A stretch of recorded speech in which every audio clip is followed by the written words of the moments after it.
Hello students, welcome to this video.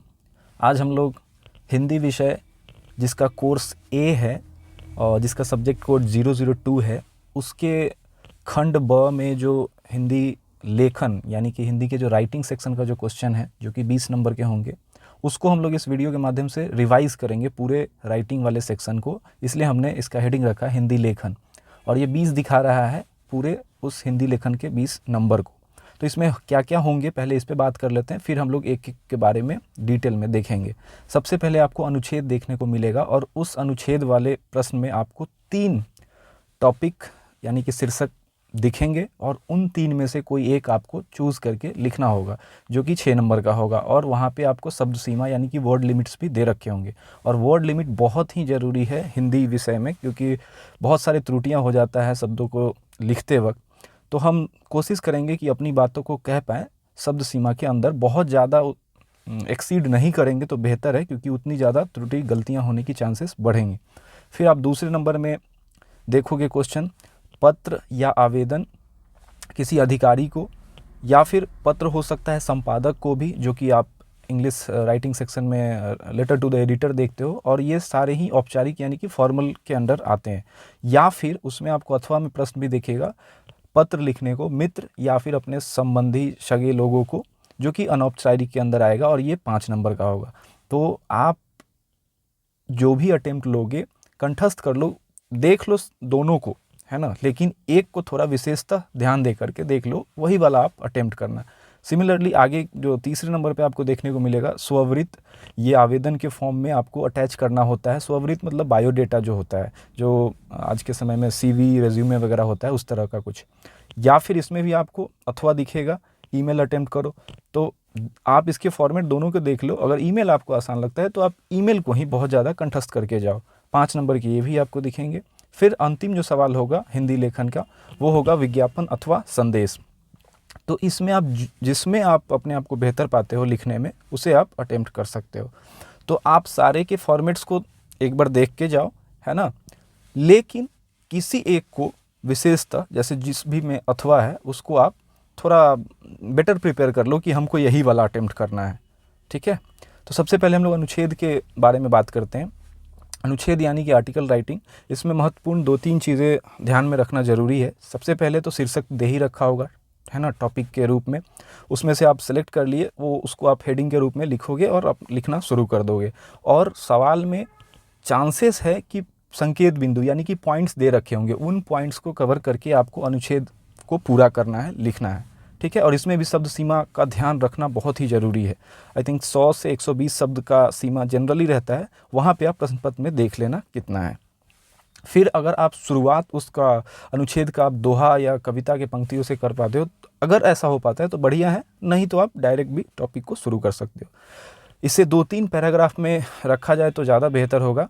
और शुरू के पैराग्राफ में आप जैसे चीज़ों को शुरुआत में बताते हो, इंट्रोड्यूस करते हो, और बहुत ज़्यादा इसमें एलैबोरेट नहीं करना है, एकदम टॉपिक को स्टिक करना है, टॉपिक से जुड़े हुए रहना है। बहुत सारा बड़ा बड़ा एग्जाम्पल देने से क्या है कि शब्द सीमा आप लांघ देंगे। अंतिम पैराग्राफ में कोशिश करेंगे कि निष्कर्ष यानी कि कंक्लूजन जो है उसे हम दर्शा पाएँ। भाषा जो है इसमें सिंपल हम रखेंगे, प्रभावपूर्ण। सिंपल भाषा भी प्रभावपूर्ण हो सकता है। और प्रवाहमयी कहने का मतलब है कि आपने जो पैराग्राफ 1 लिखा है, वो जो अगला पैराग्राफ लिखोगे उसमें लय दिखना चाहिए, कनेक्शन दिखना चाहिए। ऐसा नहीं कि पैराग्राफ 1 पढ़े और पैराग्राफ 2 में आने के बाद आपको लगे कि ये क्या दूसरे विषय के बारे में कुछ चर्चा है क्या। ऐसा नहीं होना चाहिए अनुच्छेद में। वर्ड लिमिट का ध्यान मैं बार बार बोलूँगा, इसका आप ध्यान रखोगे, है ना। वर्ड लिमिट बहुत ही इम्पॉर्टेंट है, क्योंकि आपको त्रुटि होने के चांसेस इसमें ज़्यादा हैं। तो हम शब्द सीमा के अंदर ही रह के लिखेंगे। फिर से मैं लिखा हूँ, नो नीड टू एलैबोरेट, है ना, विषय से भटकना नहीं है, इन बातों का ध्यान रखना है। फिर अब हम लोग आ गए पत्र आवेदन आदि अधिकारी को। पत्र भी या फिर आवेदन भी लिखने को हो सकता है, तो देख लेते हैं हम लोग तो उसके थोड़ा सा फॉर्मेट को। इस तरह से हम लोग परिचित हैं ही। एक बार फिर से रिवाइज़ कर लेते हैं हम लोग। सेवा में श्रीमान, उनका जो पता होगा, एड्रेस होगा, उसको लिखेंगे। फिर जो विषय दे रखा होगा, जो कि आपको प्रश्न पत्र में से आपको उठाना है, महोदय विषय वस्तु यानी कि बॉडी वाला ये पार्ट हो गया। निवेदन आप लास्ट में करते हो, अतः हम आपसे ये उम्मीद करते हैं कि इतने समय में ये हो जाएगा। ये जो लाइन या लहजा होता है उसको निवेदन के रूप में मैंने लिखा है। फिर धन्यवाद, फिर अंत में जब आप एंड करते हो, आपका विश्वासी, आपका भवदीय, ये भवदीय और भवदिया जो है ये आपको मेल फीमेल के लिए, इन द सेंस हम लोग लिखते हैं ना उसमें योर सिंसियरली अंग्रेजी में, सो उसके लिए ये शब्द है हिंदी में। फिर दिनांक और सिग्नेचर। संपादक यानी कि लेटर टू द एडिटर अगर क्वेश्चन आता है, अगर उसने आपको अटेम्प्ट लेना है तो फिर आप थोड़ा सा अलग यहाँ पे आपको फॉर्मेट देखने को मिलेगा। भेजने वाले का पता, यानी कि मैं लिख रहा हूँ तो मेरा पता होगा, दिनांक, सेवा में, संपादक महोदय, एडिटर जिसको हम लिख रहे हैं, फिर वो जिस भी न्यूज़पेपर के एडिटर हैं उसका नाम, पता, विषय, महोदय, विषय वस्तु यानी कि ये कंटेंट हो गया, बॉडी हो गया। इस पत्र के माध्यम से लास्ट में जो हम वो 1-2 लाइन लिखते हैं कि इस पत्र के माध्यम से हम प्रधानमंत्री को, मुख्यमंत्री को या सचिव को, जिसे भी ये हमको मैसेज देना है, पहुंचाना है, इस चीज़ पे उनके ध्यान को केंद्रित खींचना है, आकर्षित करना है, उस लाइन को हम यहाँ पे लिखते हैं अंत में। फिर उसके बाद धन्यवाद और ये एंड कर देना है। अगर पत्र जो कि अथवा में आपको मित्र या संबंधी को देखने को मिलेगा जो कि अनौपचारिक में आएगा, तो अगर ऐसे सवाल को आप अटेम्प्ट लेते हो तो उसके लिए थोड़ा सा आपको अलग देखने को मिलेगा इसके फॉर्मेट। यहाँ पे आप अपना पता से शुरू करोगे, दिनांक लिखोगे, कहीं कहीं पे आपको अनौपचारिक जो पत्र है इसमें आपको जिसे आप भेज रहे होते हो उनका भी एड्रेस लिखा हुआ कई सारी जगह पे फॉर्मेट में दिखेगा। तो ये हार्ड एंड फास्ट रूल नहीं है, बहुत सारी जगह ये भी तरीके पे लिखे जाते हैं और वो भी कुछ जगह पे देखने को मिलता है। मैं इसी वाले को आपके बीच रख रहा हूँ, ठीक है। संबोधन यानी कि सैल्यूटेशन, नमस्कार, क्योंकि ये आपके प्रियजन होते हैं तो इस तरह से थोड़ा सा चीज़ें आप लिख सकते हो जो कि थोड़ा इनफॉर्मल होता है और है भी ये इनफॉर्मल के अंदर ही। फिर अब अभिवादन और फिर आप नाम लिख के एंड करते हो। फिर अब हम लोग आ गए ईमेल पे आ गए। ईमेल यानी कि इस वाले क्वेश्चन में आप स्ववृत्त या फिर ईमेल को अटेम्प्ट करोगे। तो स्ववृत्त जनरली स्टूडेंट्स यूज टू नहीं होते हैं लिखने के अभी के समय में, तो ईमेल को वो ऑप्ट करते हैं। बट आप देख लेना, अपने स्ट्रेंथ के साथ जाना। ईमेल का ये रहा फॉर्मेट। प्रेषक यानी कि जो लिख रहा है, फ्रॉम यानी कि अगर आप लिख रहे हो किसी दूसरे को तो आपका ईमेल आईडी फ्रॉम में आ गया यानी कि प्रेषक में आएगा। प्रसिद्धि जिसको आप लिख रहे हो यानी कि रिसीवर्स ईमेल आईडी। और ये सीसी और बीसीसी क्या है, ये carbon copy, blind carbon copy या फिर कॉपी सर्कुलेटेड ऐसे होता है, मतलब कई सारे लोगों को एक साथ आप सेम ईमेल करते हो। हालांकि ये ज़रूरी नहीं पड़ेगा आपको परीक्षा में, है ना, इसलिए मैंने इसको कट करके रखा है। विषय, सब्जेक्ट आप बताओगे, अभिवादन, सैल्यूटेशन, है ना, रेस्पेक्टेड डियर जो भी होता है।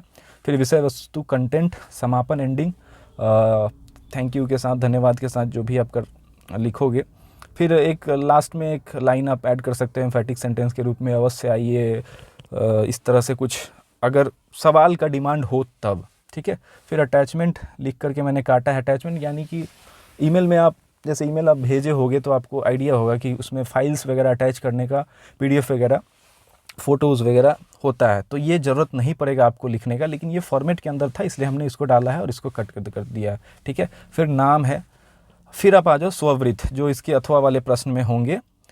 तो ये मैंने लिखा है, कट किया इसलिए क्योंकि स्ववृत्त जनरली परसेप्शन है कि मुश्किल है थोड़ा, इसको हम लोग अटेम्प्ट नहीं करेंगे, ईमेल करेंगे, इसलिए हमने कट करा है। और यहाँ पे लिखा है हमने प्लस माइनस आवेदन। तो स्ववृत्त जो है जनरली आवेदन के साथ ही पूछा जाता है कि आप कोई एक आवेदन कर रहे होते हो कहीं पे अपने नियुक्ति, अपने को जॉब लेने के लिए, तो आप पहले तो आवेदन यानी कि एप्लीकेशन लिखते हो और उसमें अपने बायोडेटा को, रेज्यूमे को अटैच करते हो, ऐड करते हो। तो अगर सवाल में ऐसे डिमांड है कि आवेदन के थ्रू आप अपने स्ववृत्त को जोड़ करके भेजिए तो वैसे लिखेंगे, नहीं तो अगर स्ववृत्त सिंपली अगर पूछ रखा है कि अपने स्ववृत्त को दर्शाइए, लिखिए, तो फिर डायरेक्ट हम लोग इस फॉर्मेट पे आएंगे। हमने जो है दोनों को अटैच वाला फॉर्मेट रखा है ताकि किसी भी केस का क्वेश्चन जो है वो आप अटेम्प्ट कर पाओ। तो आवेदन का वही सिंपल वाला जो फॉर्मेट है। सेवा में अगर सपोज करो कि शिक्षा निदेशक को आप लिख रहे हो, वहाँ आपको कुछ काम चाहिए, तो निदेशालय वहाँ उस ऑफिस को लिख रहे हो, निदेशक डायरेक्टर को लिख रहे हो, उनका पता, विषय, अभिवादन, विषय वस्तु, बॉडी, ठीक है। फिर अंत धन्यवाद से हम लोग कर देंगे। फिर हम निवेदक यानी कि मैं लिख रहा हूँ तो मेरा नाम होगा, फिर मेरा पता, दिनांक उस दिन का। फिर लास्ट में ये देखो आप अटैच करने का यहाँ पे जिक्र हमने कर दिया। हमने ऊपर में क्या लिखा, आवेदन लिखा है, अब आवेदन में साथ ही साथ मेरा स्ववृत्त भी है, बायोडेटा भी है। तो अब बायोडेटा का फॉर्मेट जो है ये रहा, यहाँ से आपको थोड़ा फोकस करना है अगर स्ववृत्त वाले सवाल को आपको अटेम्प्ट लेना है तो। ठीक है, तो नाम से शुरू होता है, फिर पिता का नाम, माता का नाम, जन्म तिथि, पता, संपर्क यानी कि मोबाइल नंबर के रूप में आप यहाँ पे दिखाओगे, और ईमेल आईडी। और ये सब में आप प्रश्न पत्र में आप ज़रूरी नहीं है कि आप खुद के जो पर्सनल है वो सब चीज़ें लिखो, आप हाइपोथेटिकल आप मान करके लिख सकते हो। अब ये रहा, आपको एक टेबुलर फॉर्म में ये चीज़ें बनानी होंगी जहाँ पे आप दिखाओगे कि आपने कहाँ से पढ़ाई करा है, कब पास किया है, कितने परसेंटेज के साथ। तो इसको अगर आप क्या कहते हैं बॉक्स के अंदर बना के रखोगे तो बेहतर होगा। जैसे ये क्रम संख्या है, कक्षा है, वर्ष है, विद्यालय है, बोर्ड है, विषय है, उत्तीर्ण है ना। क्रम संख्या यानी कि 1 में हम लिख रहे हैं, फिर कक्षा ये 10वीं का लिख रहे हैं, वर्ष पास आउट लिख रहे हैं, विद्यालय का नाम जहाँ से हमने पास किया है, बोर्ड कौन सा है, CBSE है या कोई स्टेट बोर्ड है, विषय कौन से रहे हैं, उत्तीर्ण प्रतिशत कितने परसेंटेज से पास किया है। फिर हम लोग ये भी लिख सकते हैं अन्य योग्यताएँ यानी कि स्किल्स, उपलब्धियाँ, अचीवमेंट्स, अभिरुचियाँ यानी कि हॉबीज़। ठीक है, ये रहा आपका स्ववृत्त वाले सवाल का जो फॉर्मेट है। ठीक है, फिर आप आ जाओ, अंतिम जो प्रश्न होगा हिंदी लेखन में वो विज्ञापन अथवा संदेश वाले। तो ऐसा माना जाता है कि ज़्यादातर बच्चे जो है विज्ञापन लिखना पसंद करते हैं, तो हमने दोनों को देखा है। सबसे पहले विज्ञापन में ध्यान क्या रखना है कि ये बॉक्स के अंदर होता है। बॉक्स के अंदर विज्ञापित वस्तु का नाम बोल्ड अक्षरों में, बोल्ड लेटर्स में लिखेंगे, हम फ्री हैंड में नहीं लिखेंगे। ठीक है, बड़ा सा, क्योंकि वो अट्रैक्शन होता है। पॉइंट साइड एंड मिडल में वस्तु के फीचर्स, यस, जो भी आप ऑब्जेक्ट है, जो आइटम है या किसी चीज़ का प्रचार है, उसके आप फीचर्स को गिनाओगे साइड में, मिडल में लिख करके, थोड़ा अट्रैक्टिव तरीके से, मतलब हैंड राइटिंग को थोड़ा आप उसमें मोल्ड कर सकते हो अपने। फिर चित्र बनाना आवश्यक है, और इस तरह के कुछ आप स्लोगन वगैरह इस्तेमाल कर सकते हो। अगर कुछ बेचने से रिलेटेड है, सेल, धमाका, न्यू, सुनहरा मौका, अवसर, स्टॉक सीमित, खुशखबरी, खुल गया, मुफ्त, छूट, जैसे किसी चीज़ पे छूट होता है ना, 50% की छूट, जल्दी करो, इस तरह से ये चीज़ें। आप ये सब सवाल अटेम्प्ट करने के लिए थोड़ा सा मार्केट में जो आप घूमते हो, जो चीज़ें दिखता है, उन चीज़ों का भी इस्तेमाल कर सकते हो। और लास्ट में आप संपर्क, अपना नंबर नहीं देना, ये ध्यान रखना। संपर्क में आप यहाँ पे हाइपोथेटिकल नंबर दे दोगे। अब आपसे जो है विज्ञापन जागरूकता फैलाने के लिए भी विज्ञापन लिखने को आ सकता है, लोगों को जागरूक करना है, उस पर्पज़ से इस भी फॉर्म में सवाल पूछे जा सकते हैं। ठीक है, अब आ जाओ इसके अथवा वाले प्रश्न में, जो संदेश जनरली सवाल पूछा जाएगा शुभ संदेश ही लिखने को, खुशखबरी लिखने को, बट संदेश के अंदर संदेश भी हो सकता है। ठीक है, तो ऊपर में हेडिंग संदेश का हम लोग डालेंगे। फिर दिनांक और समय इसमें महत्वपूर्ण है। अभिवादन करेंगे, किसी के कुछ अच्छा होने पे हमको खुशखबरी देना है, तो उन्हें जो भी है प्रियजन है, जो भी, उनको हम अभिवादन के साथ भेजेंगे इस संदेश को। फिर विषय लिखेंगे, किस चीज़ के को लेकर के है हम ये खुशखबरी जाहिर कर रहे हैं, उन तक भेज रहे हैं, बॉडी, और फिर अपने नाम से एंड करेंगे। ठीक है, तो ये रहा हमारा हिंदी के लेखन का पूरा। आप इसको धीरे धीरे आप पॉज करके भी आप फॉर्मेट को थोड़ा देख लोगे, है ना। और संभवतः अगर ये पॉसिबल हो तो आप इन सब के एक सवाल कम से कम अटेम्प्ट जरूर ले लेना। ठीक है, फिर से मैं इन चीज़ों को दोहरा रहा हूँ। अनुच्छेद में आपको ऑप्शन नहीं है, ऑप्शन नहीं मतलब अथवा नहीं है, यहाँ पे आपके ऑलरेडी क्वेश्चन 1 है, उसमें 3 दे रखा है शीर्षक, उसमें से कोई एक चुनना है।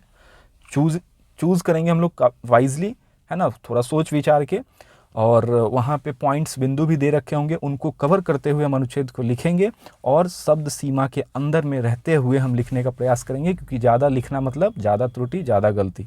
ठीक है, यहाँ से आपको 2, 3, 4 यानी कि 3 क्वेश्चन में जो है आपको अथवा देखने को मिलेगा। तो यहाँ पे भी आप जो है वाइजली चूज़ करोगे और प्रैक्टिस कर लो सारे अथवा वाले सवाल में से किसी एक को बहुत ही अच्छे से, और बाकी के फॉर्मेट को देख करके जाओ। ठीक है, अब जैसे ये अधिकारी को पत्र निश्चित ही है कि आता ही है। ठीक है, वो आवेदन के रूप में हो सकता है, पत्र के रूप में हो सकता है। आप अगर सैम्पल पेपर देखे होगे या प्रैक्टिस पेपर देखे होगे तो उसमें भी आपको आइडिया लगा होगा। ठीक है, 5 नंबर का ये स्ववृत्त और ईमेल में आप चूज़ करोगे जो भी आपको बेहतर लगता है। जहाँ तक हमको पता है स्टूडेंट से बातचीत के माध्यम से, ये ईमेल प्रेफर करते हैं लिखना, ठीक है आप ईमेल को ही कंठस्थ कर लो, स्वावृत को बस फॉर्मेट ध्यान में रख के जाओ। ठीक है, विज्ञापन अथवा संदेश में भी विज्ञापन को स्टूडेंट्स प्रेफर करते हैं, ठीक है आप विज्ञापन के साथ जाओ लेकिन संदेश के भी फॉर्मेट को एक बार देख लो। ठीक है, तो आई होप कि ये इस वीडियो के माध्यम से रिवीजन का जो एक सोच है वो पूरा हो पाया होगा। धन्यवाद।